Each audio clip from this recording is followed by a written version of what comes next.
সুস্বাদু ডিমের কারি তৈরি করার জন্য কিন্তু ডিম দুটোকে সেদ্ধ করে নেওয়া হয়েছে। আর রসুন, শুকনো লঙ্কা, জিরে, ধনে, তেজপাতা, টমেটো আর আদা নিয়ে এটাকে ভালো করে পেস্ট রেডি করে নিতে হবে। এদিকে পেঁয়াজ কুচিয়ে নেওয়া হয়েছে আর আলু কেটে নেওয়া হয়েছে।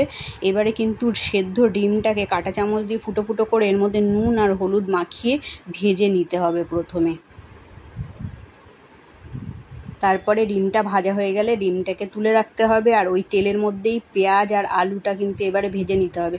পেঁয়াজ আলু ভাজা হয়ে গেলে এর মধ্যে কিন্তু গোটা গরম মশলা আর বেটে রাখা মশলা আর হলুদ দিয়ে ভালো করে এই মশলাটাকে দিয়ে আলুটা কষাতে হবে। তারপরে কষানো হয়ে গেলে এর মধ্যে অল্প পরিমাণে জল দিয়ে দিতে হবে। খুব পাতলা ঝোল হবে না, একটু গ্রেভিটা ঘন হবে, সেই জন্য অল্প করে জল দেওয়া হলো।